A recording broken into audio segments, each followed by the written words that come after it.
Hello दोस्तों, स्वागत है आपका अपने YouTube channel Rakesh sir physics में। लास्ट लेक्चर में हमने डिस्कस किया था इलेक्ट्रिक चार्ज की हिस्ट्री और उसकी नेचर के बारे में। अब हम पढ़ने जा रहे हैं इलेक्ट्रिक चार्ज की प्रॉपर डेफिनेशन, उसकी यूनिट्स के बारे में।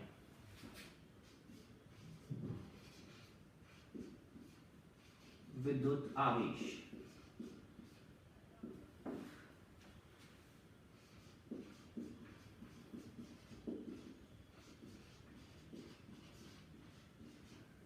विद्युत आवेश किसी वस्तु का मूलभूत गुण होता है। कौन सा गुण होता है? मूलभूत गुण।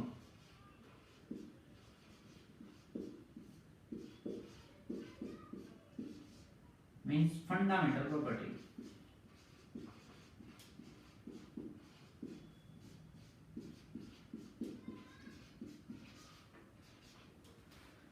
फंडामेंटल प्रॉपर्टी की बात करें, जैसे किसी बॉडी का फंडामेंटल प्रॉपर्टी उसका मास होता है। देखिए, जो मास होता है किसी भी बॉडी का, जो मास होता है वो उसका फंडामेंटल प्रॉपर्टी होता है। और उस फंडामेंटल प्रॉपर्टी की वजह से वो कुछ कैरेक्टरिस्टिक्स शो करता है, कुछ गुणधर्म शो करता है। जैसे कि कोई भी वस्तु पृथ्वी की तरफ आकर्षित क्यों होती है, किसी भी वस्तु पर पृथ्वी गुरुत्वाकर्षण बल क्यों लगाती है? क्योंकि उस वस्तु के पास में क्या है? द्रव्यमान है, मास है उसके पास में। ठीक उसी तरीके से हम ये क्रॉस क्वेश्चन करें कि पृथ्वी किसी वस्तु को अपनी ओर क्यों खींच पाती है, या कि पृथ्वी किसी वस्तु पर गुरुत्वाकर्षण बल क्यों लगा पाती है? क्योंकि पृथ्वी के पास भी क्या है? द्रव्यमान है। तो हम कह सकते हैं कि द्रव्यमान किसी वस्तु का वह मूलभूत गुण है जिसके कारण वह गुरुत्वाकर्षण बल या तो उत्पन्न कर सकता है या उसको महसूस कर सकता है। ठीक उसी तरीके से किसी वस्तु का विद्युत आवेश वह मूलभूत गुण होता है जिसके कारण वह विद्युत क्षेत्र, जिसके कारण वह विद्युत क्षेत्र या चुंबकीय क्षेत्र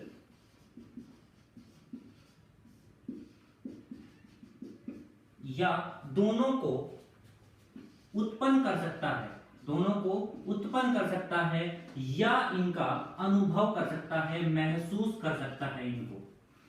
देखिए, विद्युत आवेश किसी वस्तु का वह मूलभूत गुण होता है जिसके कारण वह विद्युत क्षेत्र उत्पन्न कर सकता है या चुंबकीय क्षेत्र उत्पन्न कर सकता है या दोनों उत्पन्न कर सकता है या इनको वो अनुभव कर सकता है। उस गुण को ही हम क्या कहते हैं? विद्युत आवेश कहते हैं। तो इसकी प्रॉपर डेफिनेशन लिख लेते हैं। विद्युत आवेश, विद्युत आवेश किसी वस्तु का वह मूलभूत गुण है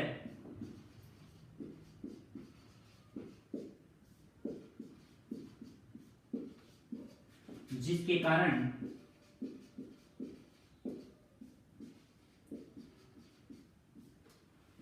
वह विद्युत क्षेत्र या चुंबकीय क्षेत्र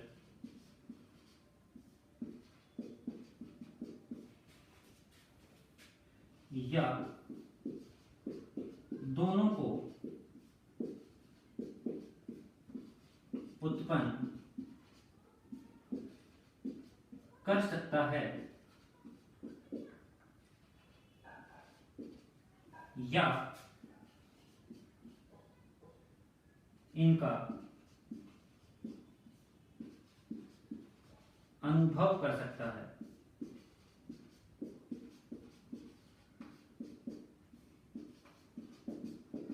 तो इस विद्युत आवेश की डेफिनेशन होगी, विद्युत आवेश किसी वस्तु का वह मूलभूत गुण है जिसके कारण वह विद्युत क्षेत्र या चुंबकीय क्षेत्र या दोनों को उत्पन्न कर सकता है या इनको अनुभव कर सकता है। और विद्युत आवेश जो होता है उसे हम Q से प्रदर्शित करते हैं। विद्युत आवेश को Q से प्रदर्शित करते हैं। और विद्युत आवेश एक अदिश राशि होती है। विद्युत आवेश कैसी राशि होती है? एक अदिश राशि होती है। अब हम डिस्कस करेंगे विद्युत आवेश की मात्रकों के बारे में।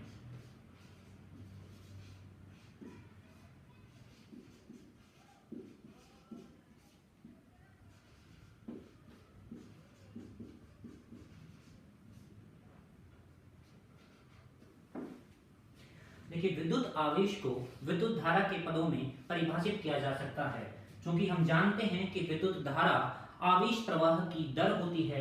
तो हम लिख सकते हैं कि विद्युत धारा बराबर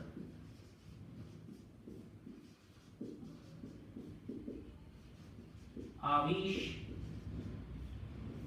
बटे समय। यहां से आवेश का जो फॉर्मूला आएगा वो होगा विद्युत धारा इंटू समय। तो हम आवेश का मात्रक लिखना चाहते हैं,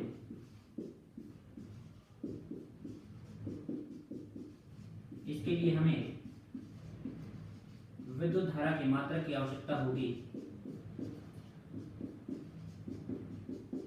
और समय की मात्रक की।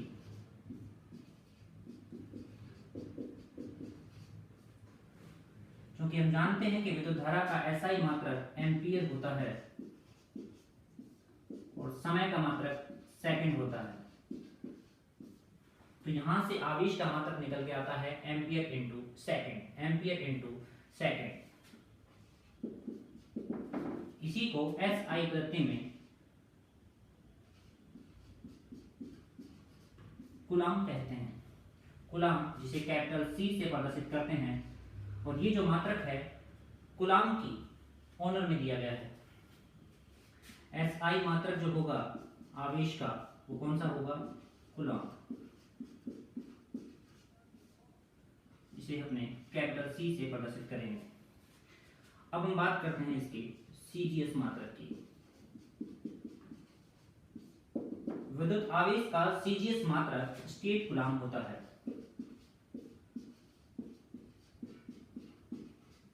स्टेट कूलाम या इसको फ्रैंकलिन भी कहते हैं। फ्रैंकलिन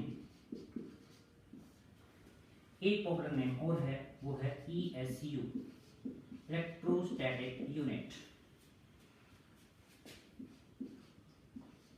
इलेक्ट्रोस्टैटिक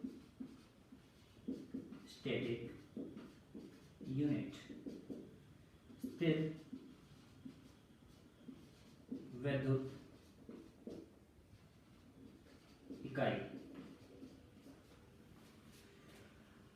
अब आप हमसे पूछेंगे कि सर ये बताइए कि एक कूलाम में कितने स्टेट कूलाम होते हैं? तो हम कहेंगे सर एक कूलाम में आपका 3 × 10⁹ स्टेट कूलाम होता है। 3 × 10⁹ स्टेट कूलाम होता है। 3 × 10⁹ स्टेट कूलाम होता है। उसके बाद में हम बात करते हैं एक अन्य मात्रक की जो होता है EMU, इलेक्ट्रोमैग्नेटिक यूनिट। इलेक्ट्रोमैग्नेटिक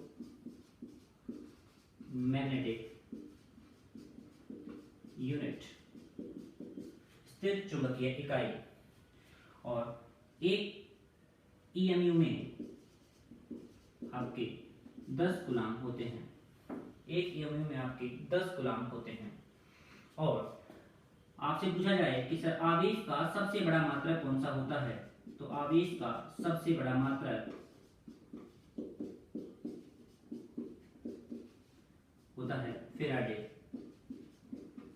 अब आप क्वेश्चन पूछेंगे कि सर फैराडे में कितने कूलाम होते हैं? तो वो होते हैं एक फैराडे में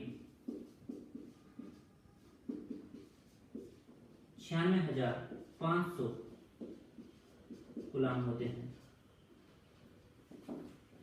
96,500 कूलाम होते हैं। और अगर हम बात करें विद्युत आवेश की विमा की, तो यहां से जो विमा निकल के आएगी, देखिए विद्युत धारा की जो विमा होती है वो होती है A1 और समय की जो विमा होती है वो होती है T1। तो अल्टीमेटली यहां से जो विमा आने वाली है M0L0 T1 A1, ये होगी विद्युत आवेश की विमा। और देख लीजिए यहाँ पर हमने देखा कि विद्युत आवेश का एसआई मात्रक कूलाम होता है, सीजीएस मात्रक स्टेट कूलाम या फ्रैंकलिन या इसको ESU भी कहते हैं। एक कूलाम में 3 × 10⁹ स्टेट कूलाम होते हैं। और एक अदर यूनिट आती है EMU। एक EMU में आपके 10 कूलाम होते हैं। और सबसे बड़ा जो मात्रक होता है आवेश का वो होता है फैराडे। और एक फैराडे में 96,500 कूलाम होते हैं। उसके बाद में हमने बात की थी विद्युत आवेश की विमा की, तो विमा होती है आपकी M0L0 T1 A1।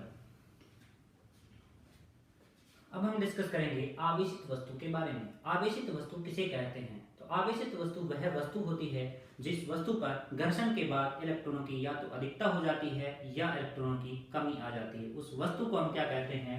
आवेशित वस्तु कहते हैं। तो डेफिनेशन लिखते हैं इसकी, वह वस्तु जिस पर इलेक्ट्रॉनों की अधिकता या न्यूनता उत्पन्न हो जाती है, आवेशित वस्तु कहलाती है।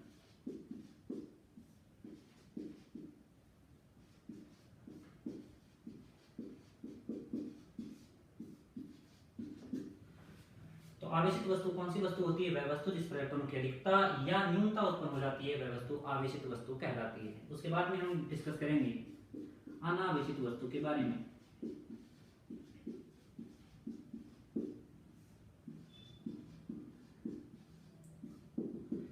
देखिए, अनावेशित वस्तु का ये कतई मतलब नहीं है कि उस पर कोई आवेश नहीं होता। अनावेशित वस्तु वह वस्तु होती है जो कि इलेक्ट्रिकली न्यूट्रल होती है, विद्युत उदासीन होती है। और हमने डिस्कस किया था मॉडर्न इलेक्ट्रॉन थ्योरी में कि विद्युत उदासीन वस्तु वह वस्तु होती है जिस पर कुल आवेश का मान शून्य होता है। जितने उसमें धनावेश होते हैं उतनी ही मात्रा में वहां पे ऋणावेश होते हैं, तो वह वस्तु अनावेशित वस्तु कहलाती है। तो हम लिखेंगे वह वस्तु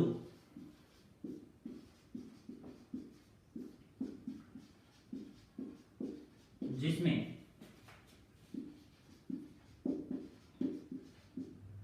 धनावेश की मात्रा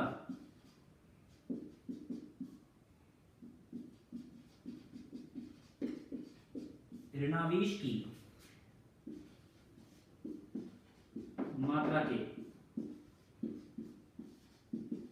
बराबर हो, अनावेशित वस्तु कहलाती है। अनावेशित वस्तु कहलाती है। अब हम डिस्कस करेंगे आवेश प्रवाह के आधार पर पदार्थों का वर्गीकरण। यानी कि किसी वस्तु में अगर इलेक्ट्रॉनों का प्रवाह हो सकता है या इलेक्ट्रॉनों का प्रवाह नहीं हो सकता, उस आधार पर पदार्थों को दो भागों में बांटा गया है। नंबर 1 चालक, नंबर 2 कुचालक। चालक वे पदार्थ होते हैं जिनमें इलेक्ट्रॉनों का प्रवाह आसानी से हो जाता है, उनको हम चालक कहते हैं। और वे पदार्थ जिनमें इलेक्ट्रॉनों का प्रवाह आसानी से नहीं होता, या यूं कहें कि इलेक्ट्रॉनों का प्रवाह होता ही नहीं है, उनको हम क्या कहते हैं? कुचालक कहते हैं। तो डेफिनेशन लिखते हैं, चालक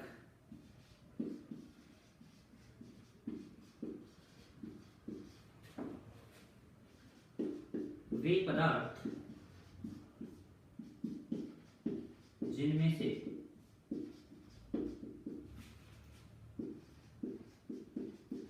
इलेक्ट्रॉनों का प्रवाह आसानी से हो जाता है,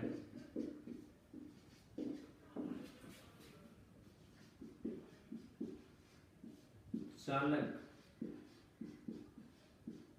कहलाते हैं। एग्जाम्पल के तौर पर देखें हम,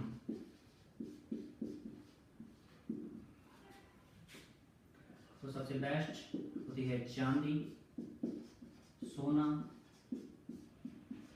तांबा, ह्यूमन बॉडी इत्यादि। अब हम बात करें तो सबसे बेस्ट चालक कौन से होता है, तो हम लिखेंगे सर्वोत्तम चालक कौन होता है? सर्वोत्तम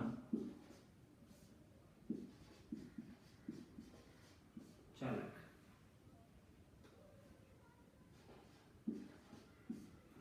सर्वोत्तम चालक जो होगा वो होगा आपका चांदी।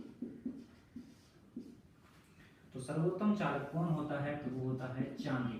चांदी। उसके बाद बात करते हैं अपने कुचालक की। आप इंसुलेटर बोलते हो, वे पदार्थ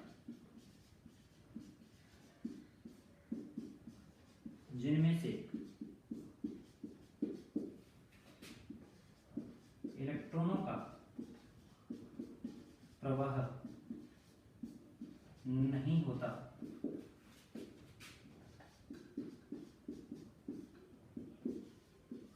कुचालक कहलाते हैं।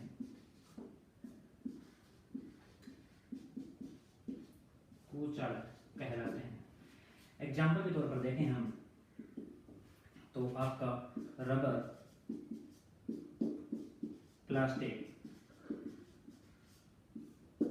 प्लास्टिक, सूखी लकड़ी,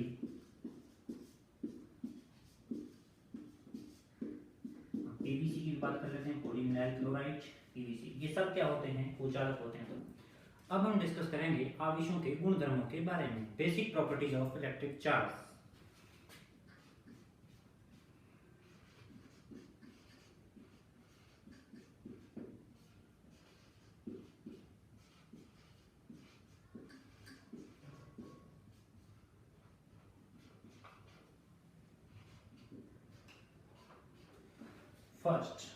फर्स्ट पॉइंट हम देखते हैं इसमें, हम जानते हैं कि आवेश दो प्रकार के होते हैं, धनात्मक आवेश और ऋणात्मक आवेश। और हमने ये चीज ऑब्जर्व भी की है कि धनात्मक आवेश ऋणात्मक आवेश को अपनी ओर आकर्षित करता है, जबकि धनात्मक आवेश धनात्मक आवेश को प्रतिकर्षित करता है।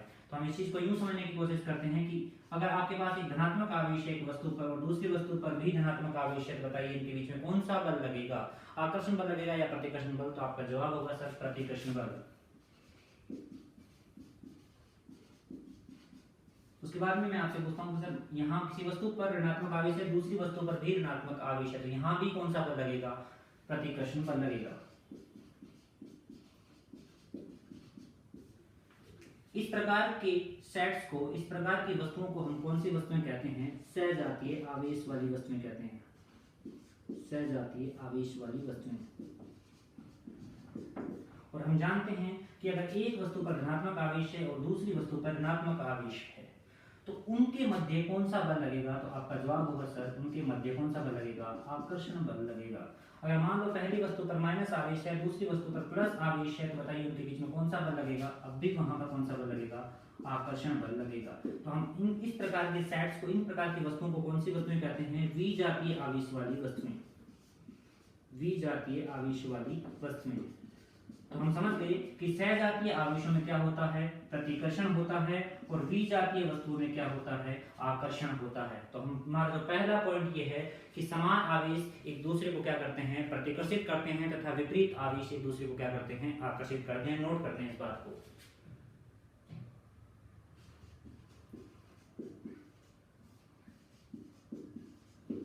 समान आवेश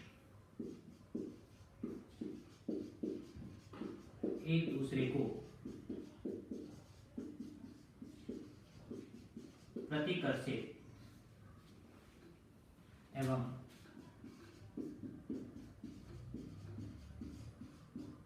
विपरीत आवेश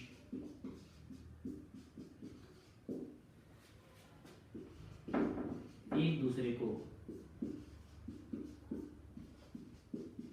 आकर्षित करते हैं। ये हमारा पहला गुणधर्म हो गया कि सहजातीय आवेश एक दूसरे को प्रतिकर्षित करते हैं, विजातीय आवेश परस्पर क्या होते हैं? आकर्षित होते हैं। अब हम डिस्कस करेंगे आवेश के दूसरे गुणधर्म के बारे में, जो है आवेश की योज्यता का गुण। आवेश की योज्यता का मतलब होता है आवेश योगात्मक प्रकृति का होता है, क्योंकि हम जानते हैं कि आवेश अदिश राशि होती है और अदिश राशियों पर सिंपल मैथमेटिकल ऑपरेशंस अप्लाई किए जा सकते हैं। इस चीज को हम एक एग्जांपल से समझते हैं। मैं आपसे क्वेश्चन पुट करता हूं कि मान लीजिए आपके पास में दो नंबर्स हैं, एक है +5, दूसरा है -3। अब मैं आपसे पूछता हूं दोनों का एडिशन क्या होगा, योग क्या होगा? तो आपका जवाब होगा +2। उसी तरीके से हम किसी वस्तु पर हम दो जगह पर दो बिंदु आवेश रखे हुए हैं, पहला आवेश है +5 कूलम, दूसरा है -3 कूलम। अब मैं आपसे पूछूं कि वस्तु पर कुल आवेश कितना होगा, तो उन दोनों को ऐड कर दीजिए विद साइन, तो आपका जवाब होगा सर +2 कूलम। तो ठीक यही आपका क्या कहलाता है? आवेश की योज्यता का सिद्धांत। तो लिखते हैं इस चीज को, किसी वस्तु पर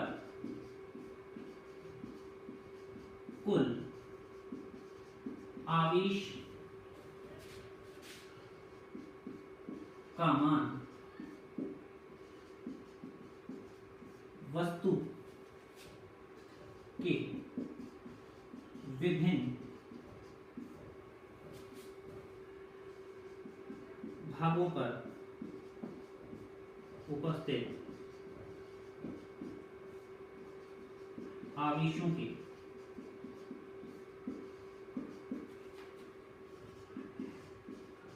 बीजगणितीय योग के बराबर होता है।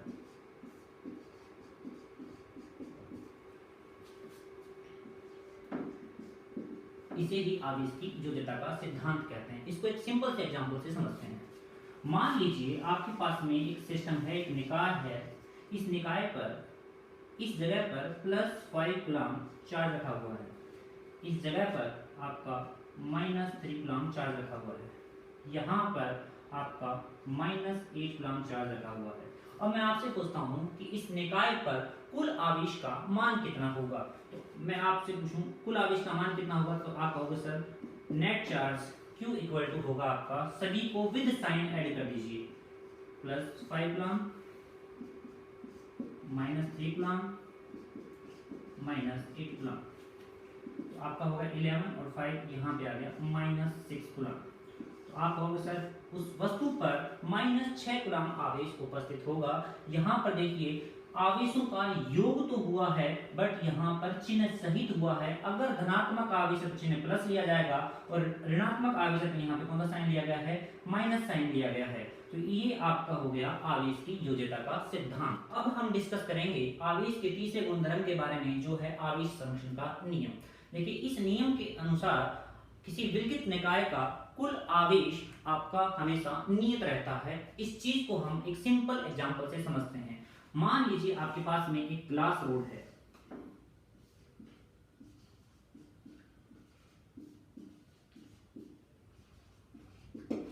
और एक आपके पास में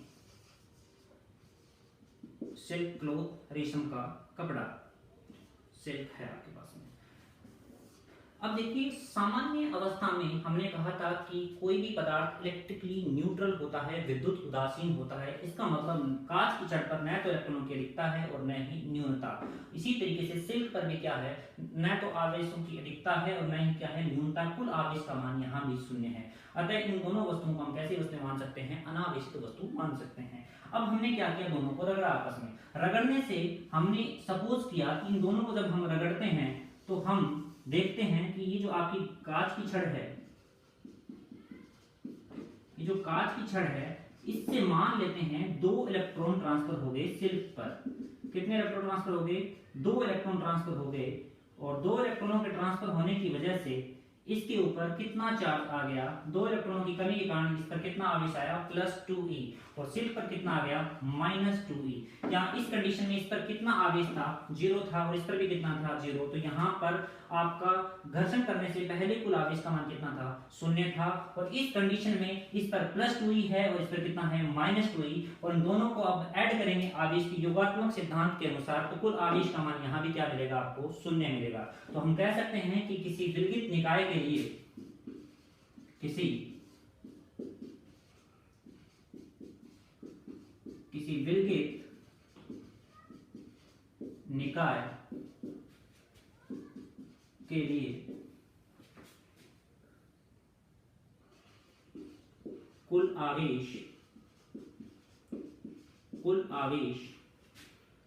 आवेश का मतलब है धनावेशों एवं ऋणावेशों का बीजगणितीय योग। कुल आवेश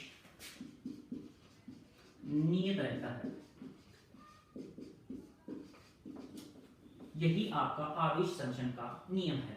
तो हम कह सकते हैं आवेश को न तो उत्पन्न किया जा सकता है, न ही नष्ट किया जा सकता है, इसको एक वस्तु से दूसरे वस्तु पर स्थानांतरित किया जा सकता है। यही आपका आवेश संरक्षण का नियम है। अब हम डिस्कस करेंगे विद्युत आवेश के चौथे गुणधर्म के बारे में, जो है आवेश क्वांटीकरण का सिद्धांत। देखिए आवेश क्वांटित होता है, क्वांटित प्रकृति का होता है। इसका मतलब क्या है? देखिए आवेश का मान सतत नहीं होता। सतत होने का मतलब है 1.1, 1.2, 1.3 इस तरह इसके मान नहीं होते हैं। इसका मान विविक्त होता है, डिस्क्रीट होता है नेचर में। तो आवेश का मान आपका क्या होता है? विविक्त होता है, विविक्त प्रकृति का होता है। तो हम इस चीज को डिस्कस करते हैं कि क्वांटा का बेसिकली मतलब क्या होता है। देखिए क्वांटा का जो बेसिकली मतलब है कि किसी भी भौतिक राशि का किसी इंटरेक्शन में न्यूनतम मान ही क्या कहलाता है? क्वांटा कहलाता है। क्या कहलाता है? क्वांटा। तो अगर आपसे पूछे सर क्वांटा का मतलब क्या होता है, तो आप कहोगे कि सर किसी इंटरेक्शन में किसी भौतिक राशि के न्यूनतम मान को ही हम क्या कहते हैं? क्वांटा कहते हैं। तो अब हम डिस्कस करेंगे कि आवेश का न्यूनतम मान कितना होता है। तो हम इस चीज को समझते हैं कि आवेश का न्यूनतम मान कितना होता है। तो आवेश का जो न्यूनतम मान होता है वो मान होता है आपका 1.6 × 10⁻⁻19 कूलम। अब आप पूछोगे सर ये 1.6 × 10⁻⁻19 कूलम तो इलेक्ट्रॉन पर भी होता है। जी हाँ, वही आवेश का मान होता है, बट इलेक्ट्रॉन पर इसकी प्रकृति ऋणात्मक होती है। देखिए यहाँ पर आवेश का न्यूनतम मान कितना होता है? 1.6 × 10⁻⁻19 कूलम। और इसको आप किससे प्रदर्शित करते हो? स्मॉल ई से प्रदर्शित करते हो। किससे प्रदर्शित करते हो? स्मॉल ई से प्रदर्शित करते हो। और इसको क्या कहते हैं? मूल आवेश कहते हैं, फंडामेंटल चार्ज कहते हैं। इसको क्या कहते हैं? Fundamental charge. देखिए आपसे कोई क्वेश्चन पूछा जाए कि सर मूल आवेश किसे कहते हैं, तो आपका जवाब होगा कि आवेश के न्यूनतम संभव मान को ही हम क्या कहते हैं? मूल आवेश कहते हैं, फंडामेंटल चार्ज कहते हैं। राजस्थान बोर्ड की पेपर में काफी बार ये क्वेश्चन पूछा गया है कि मूल आवेश को परिभाषित कीजिए। तो वहां सिंपली आपको जवाब देना था कि आवेश के न्यूनतम संभव मान को ही हम क्या कहते हैं? मूल आवेश कहते हैं, जिसका परिमाण 1.6 × 10⁻⁻19 कूलम होता है। अब देखिए एक सिंपल इस आवेश क्वांटीकरण को समझने के लिए एक सिंपल सा एग्जांपल समझते हैं। मान लीजिए आपके पास में एक बॉडी ए है और उसकी दो कंडीशन हो सकती है। देखिए दो कंडीशन मतलब क्या है? मान लीजिए ये बॉडी है और इस बॉडी ने क्या किया? एक इलेक्ट्रॉन का त्याग किया। इसने क्या किया है? एक इलेक्ट्रॉन का त्याग किया है। तो मैं पूछूंगा आपसे कि अब बताइए इस वस्तु पर कुल आवेश का मान कितना होगा। तो आपका मतलब आपका जो आंसर होगा वो ये होगा कि सर इस वस्तु पर ए पर जो आवेश का मान है वो आपका होगा, वो होगा ई होगा। क्यों होगा ई? क्योंकि आपने कहा सर कि यहां से एक इलेक्ट्रॉन निकला है, इसलिए यहां पर एक इलेक्ट्रॉन की क्या हो गई है? कमी हो गई है। इसलिए यहां पर आवेश का मान कितना होगा? तो आपको सर प्लस ई होगा। अब मैंने पूछा कि अब बताइए यहां से एक इलेक्ट्रॉन और निकाल दिया जाए तो बताइए इस पर आवेश का मान कितना होगा इस वस्तु पर? आपका जवाब होगा सर +2e होगा। इसी तरीके से अगर मैं यहां से 3 इलेक्ट्रॉन निकाल दूं इससे, तो मैं आपसे पूछूं कि ए पर कितना आवेश होगा, तो आपका जवाब होगा +3e। ठीक उसी तरीके से यहां से n इलेक्ट्रॉन निकाल दिए जाएं तो इस वस्तु पर यहां इसी तरीके से n इलेक्ट्रॉन निकाल दिए जाएं तो इस वस्तु पर कुल आवेश की मात्रा कितनी होगी? तो आपका मतलब होगा +ne। और यहाँ पर अब सेकंड केस देखते हैं। यही बॉडी है आपकी, इस कंडीशन में हम देख रहे हैं कि इस वस्तु को एक इलेक्ट्रॉन दिया, हमने क्या किया? एक इलेक्ट्रॉन इसको दिया है। तो बताइए इस वस्तु पर आवेश का मान कितना होगा? तो आपका जवाब होगा सर +e नहीं होगा, यहाँ पर होगा -e। माइनस क्यों आया है? क्योंकि इलेक्ट्रॉन की क्या हुई है? यहाँ पे अधिकता हुई है। वस्तु ने इलेक्ट्रॉन ग्रहण करती है तो उस वस्तु पर ऋणात्मक आवेश आता है। अगर मान लो इसने कितने इलेक्ट्रॉन ग्रहण किए? 2 इलेक्ट्रॉन ग्रहण किए। तो बताइए इसका कितना आंसर होगा? तो आपका जवाब होगा सर -2e होगा। अब मैं आपसे पूछूं इसी तरीके से इसको n इलेक्ट्रॉन दिए जाएं तो कुल वस्तु पर आवेश कितना होगा? वस्तु पर कुल आवेश कितना होगा? तो आपका जवाब होगा सर -ne होगा। तो आपसे पूछे सर n क्या है? यहाँ पर आप कहोगे सर यहाँ स्थानांतरित इलेक्ट्रॉनों की संख्या है। क्या है यहाँ पे? स्थानांतरित इलेक्ट्रॉनों की संख्या। तो अब यहाँ से बेसिकली यहाँ से जो फॉर्मूला निकल कर आने वाला है वो फॉर्मूला है Q = ±ne। और कोई आपसे पूछे कि यहाँ पर n क्या है, तो यहाँ पर n जो होने वाला है वो है यहाँ जो n होने वाला है वो है स्थानांतरित इलेक्ट्रॉनों की संख्या। स्थानांतरित इलेक्ट्रॉनों की संख्या। और स्मॉल e क्या है? आपको सर इलेक्ट्रॉन पर आवेश की मात्रा, और वह मात्रा कितनी होती है? 1.6 × 10⁻⁻19 कूलम होती है। तो किसी भी वस्तु पर अगर आपका क्वांटीकरण के हिसाब से कितना आवेश होता है, तो वो होता है प्लस माइनस एन ई, और एन का मान यहाँ पर एक पूर्ण संख्या होगी। एन का मान क्या होगा, यहाँ पे एक पूर्ण संख्या होगी। एन का मान कभी भी ऐसा नहीं हो सकता 1.5, 1.75, 1.23 इस तरह के मान नहीं हो सकते। इसके मान 1, 2, 3, 4, 5, 6 इस तरह से मान हो सकते हैं। अब इसकी आवेश क्वांटीकरण की परिभाषा लिख लेते हैं। तो परिभाषा लिखते हैं, तो किसी वस्तु पर कुल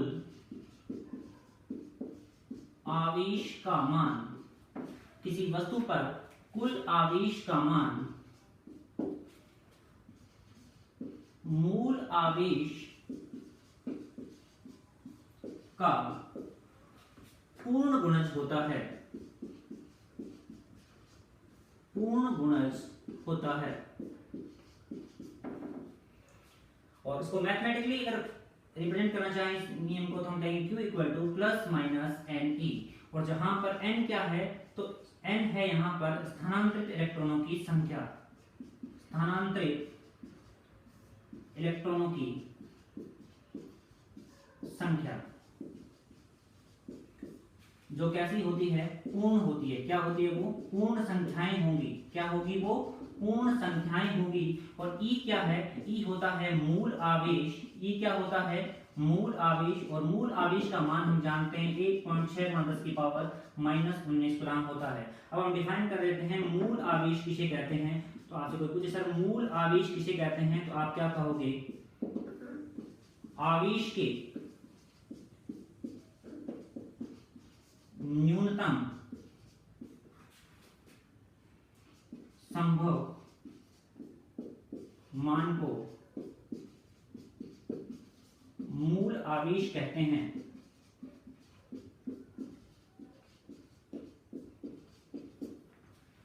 इसे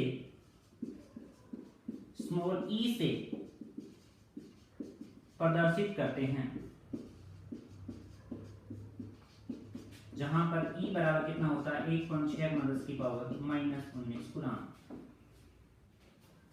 अब हम डिस्कस करेंगे आवेश के 5वें गुणधर्म के बारे में, जो है आवेश की निश्चलता या अचरता का सिद्धांत। देखिए हम जानते हैं कि आवेश आपका मूलभूत गुण है वस्तु का। कौन सा गुण है, मूलभूत गुण है। तो क्या इस मूलभूत गुण पर किसी वस्तु की जो वेलोसिटी होती है, उसका वेग होता है, क्या उस पर फर्क पड़ता है, तो आपका जवाब होगा जी नहीं। सपोज करो आपके पास में कोई बॉडी है ए, उसके ऊपर +5 कूलम्ब चार्ज है, और वो कौन सी कंडीशन में है, वो आपकी रेस्ट कंडीशन में है। कौन सी कंडीशन में है, वो रेस्ट कंडीशन में है। और हमने क्या किया, 5 मीटर/सेकंड वेलोसिटी के साथ में इसको मूव करवा दिया। और अब भी ए पर हम चार्ज कैलकुलेट करने की कोशिश करेंगे, तब भी हमें कितना मिलेगा, +5 कूलम्ब। तो यहां से कंक्लूजन निकल के आता है कि यहां पर जो किसी वस्तु पर उपस्थित आवेश वस्तु के वेग पर निर्भर नहीं करता, वस्तु के वेग पर निर्भर नहीं करता। तो इसको हम प्रॉपर लिख लेते हैं, नोट कर लेते हैं इस चीज को। किसी वस्तु पर उपस्थित आवेश उस वस्तु के वेग पर निर्भर नहीं करता। यही आपका आवेश की निश्चलता या अचलता का सिद्धांत है। तो हम कहेंगे किसी भी वस्तु पर जो चार्ज है वो आपका विरामावस्था में कितना है, वही आपका उसकी गतिशील अवस्था में होगा, गतिशील अवस्था में होगा। तो Q विरामावस्था में, उतना ही उसका गतिशील अवस्था में होगा। देखिए अब हम एक आवेश के इंपॉर्टेंट कैरेक्टरिस्टिक्स के बारे में पढ़ने जा रहे हैं, जो कि हमारे लिए बहुत ही इंपॉर्टेंट है। देखिए मान लीजिए आपके पास विद्युत आवेश है। कौन सा आवेश है, विद्युत आवेश। तो विद्युत आवेश दो तरह से हो सकता है, या तो वो हो सकता है आपका विराम अवस्था में। कौन सी अवस्था में हो सकता है, वो विराम अवस्था में हो सकता है, या वो कौन सी अवस्था में हो सकता है, गतिशील अवस्था में। कौन सी अवस्था में हो सकता है, गतिशील अवस्था में हो सकता है। तो हमने डिस्कस किया है कि अगर आवेश विराम अवस्था में है तो वह कौन सा, अगर आपका आवेश विराम अवस्था में है तो वह केवल और केवल विद्युत क्षेत्र उत्पन्न करता है। क्या क्या उत्पन्न करता है? विद्युत क्षेत्र उत्पन्न करता है। अगर आवेश गतिशील अवस्था में है, और गतिशील अवस्था को हम दो कैटेगरी में डिवाइड कर सकते हैं, क्योंकि अगर वस्तु एक समान वेग से गतिशील है, एक समान वेग से गतिशील है, या वो वस्तु असमान वेग से गतिशील है। एक समान वेग का मतलब है त्वरण का मान क्या है? शून्य है। त्वरण का मान क्या है? शून्य है। और असमान वेग का मतलब क्या है? त्वरण का मान शून्य नहीं है। तो देखिए यहाँ पर दो कंडीशन हो रही है कि अगर आवेश गतिशील अवस्था में है तो या तो उसका एक्सेलरेशन, उसका त्वरण 0 होगा, या उसका त्वरण 0 नहीं होगा। अगर उसका त्वरण 0 है तो वह विद्युत क्षेत्र उत्पन्न करेगा। वह कौन सा क्षेत्र उत्पन्न करेगा? विद्युत क्षेत्र उत्पन्न करेगा। और उसके साथ साथ में वह कौन सा क्षेत्र भी उत्पन्न करेगा? वो चुंबकीय क्षेत्र भी उत्पन्न करेगा। कौन सा क्षेत्र उत्पन्न करेगा? चुंबकीय क्षेत्र उत्पन्न करेगा। और यदि आवेश असमान वेग से गतिशील है, अर्थात उसका त्वरण शून्य नहीं है, तो वह विद्युत क्षेत्र भी उत्पन्न करेगा, चुंबकीय क्षेत्र भी उत्पन्न करेगा। इसके साथ साथ वो आपका इलेक्ट्रोमैग्नेटिक वेव्स भी उत्पन्न करता है। क्या उत्पन्न करता है? वो इलेक्ट्रोमैग्नेटिक वेव्स, विद्युत चुंबकीय तरंगें उत्पन्न करता है। और विद्युत चुंबकीय तरंगों के बारे में हम 17वें चैप्टर में डिटेल में पढ़ेंगे। तो सबसे इंपॉर्टेंट जो कॉन्सेप्ट यहाँ निकल के आता है कि यदि कोई आवेश गतिशील अवस्था में है और उसका त्वरण शून्य नहीं है तो वह कौन कौन से क्षेत्र उत्पन्न करता है? विद्युत क्षेत्र, चुंबकीय क्षेत्र और विद्युत चुंबकीय तरंगें तीनों उत्पन्न करता है। अगर वह एक समान वेग से गतिशील है तो वह विद्युत क्षेत्र और चुंबकीय क्षेत्र दोनों उत्पन्न करेगा। और अगर आवेश विराम अवस्था में है तो उस कंडीशन में वह क्या करेगा? केवल और केवल क्या उत्पन्न करेगा? विद्युत क्षेत्र।